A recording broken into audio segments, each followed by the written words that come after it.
The RV sat parked exactly where it had been for the past 6 years under a reinforced aluminum carport behind a locked gate on my private property. And yet, when I returned from my 2-week camping trip, I found a tow truck halfway through dragging it off my driveway. Beside it stood Patricia Harwick with her oversized sunglasses, clipboard, and a Bluetooth headset she wasn't even using, waving her arms like she was directing traffic at the world's most ridiculous intersection. She pointed at me with her manicured finger and declared in the most pompous voice I'd ever heard that I had abandoned it, which apparently made it community salvage. I stared at her for a moment, trying to process what I just heard, and asked one simple question: community? What now? Patricia's response was to dramatically pull out her phone, dial 911, and scream into it that I was threatening her with a camping lifestyle. The dispatcher, on the other end, sounded as confused as I felt. Let me back up and properly introduce myself. My name is David Lawson, and I'm a 41-year-old systems analyst who's lived alone in Pine Ridge Estates for the past 8 years. It's one of those developments filled with beige houses and people who have nothing better to do than measure their neighbor's grass height with a ruler. I'm quiet, I keep to myself, and I'm deeply attached to my 2003 Airstream RV, a fully restored silver beauty on wheels that I use for my monthly getaways to maintain my sanity. I followed every single rule in the book. The RV was completely hidden from street view, parked on my own concrete slab that I had specially poured for it and entirely within the local zoning codes. I checked 3 times with the city before I even bought the thing because I knew someone would eventually have a problem with it. That someone turned out to be Patricia Harwick, our HOA secretary, who had recently become president through what I can only describe as a bloodless coup after the previous president moved to Florida.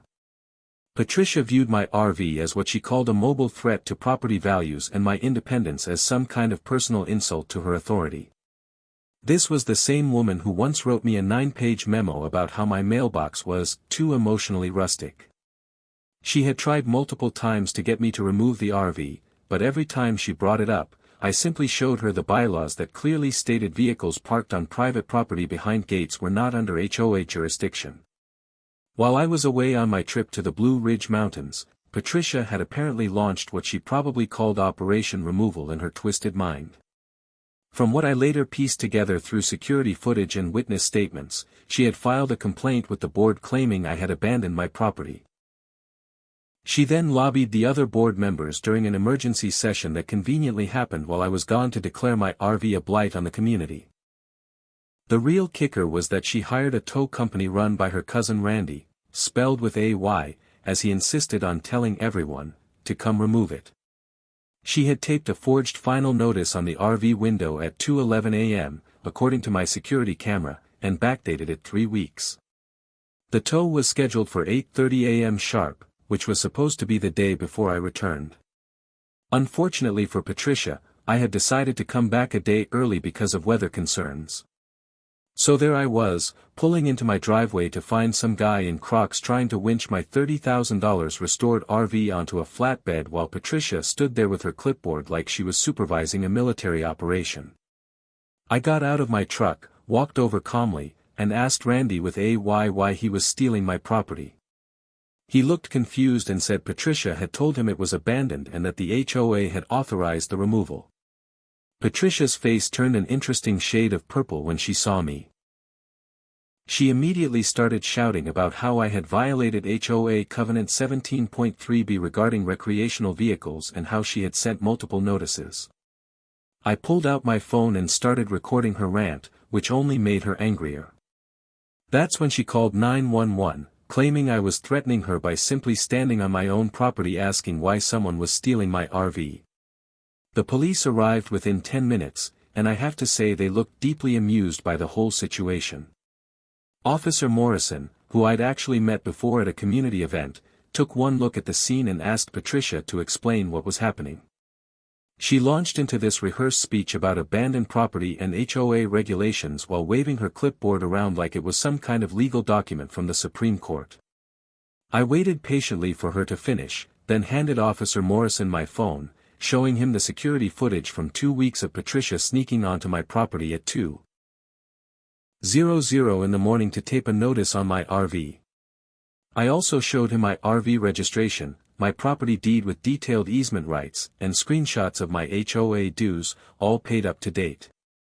The officer watched the footage, turned to Patricia, and said in the most deadpan voice that this wasn't how civil law worked. Patricia's expression tightened into something that resembled a dried prune that had been left in the sun too long. She started sputtering about her authority as HOA president and how she had every right to remove blighted property from the neighborhood. Officer Morrison asked her to show him the actual HOA bylaws that gave her this authority. She fumbled through her papers for a solid 5 minutes before admitting she didn't have them with her.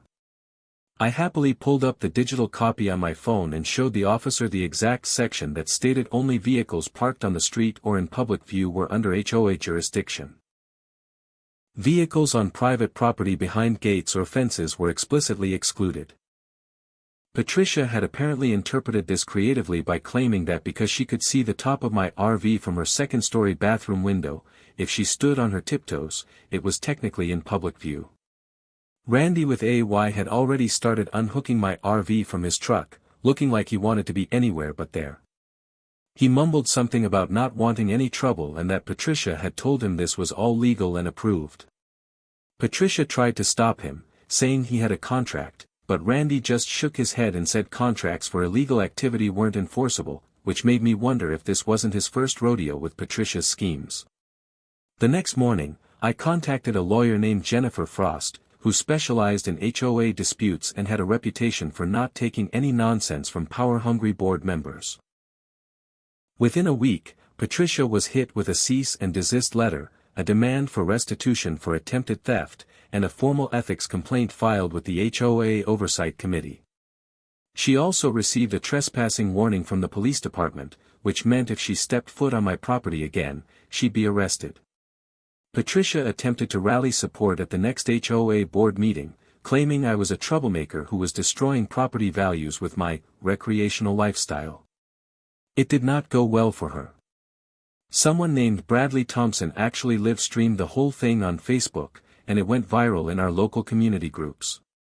At one point, our neighbor Margaret Sullivan stood up and yelled that she liked the RV because it was the only interesting thing in this whole beige neighborhood. The meeting descended into chaos when Patricia tried to call for a vote to ban all recreational vehicles from the neighborhood retroactively. The board's legal advisor, who had been hastily called, told her that was completely illegal and would open the HOA up to massive lawsuits.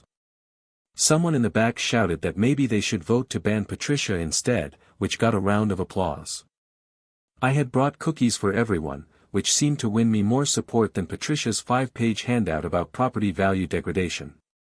Under mounting pressure and facing potential criminal charges for attempted theft, Patricia resigned from the board, citing spiritual reasons and a need to focus on her wellness journey.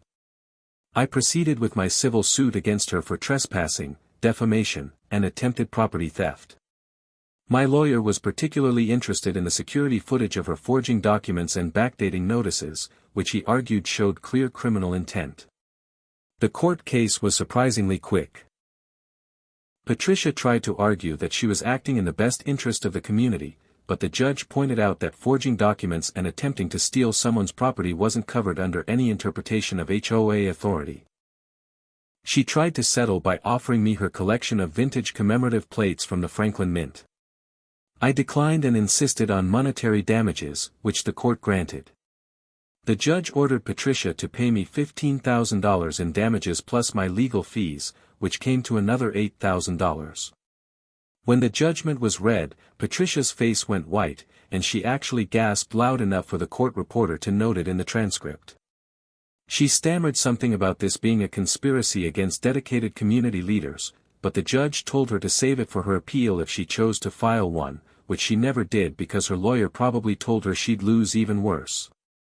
She paid the full amount 2 days before the deadline, looking like she had aged 10 years in 2 months.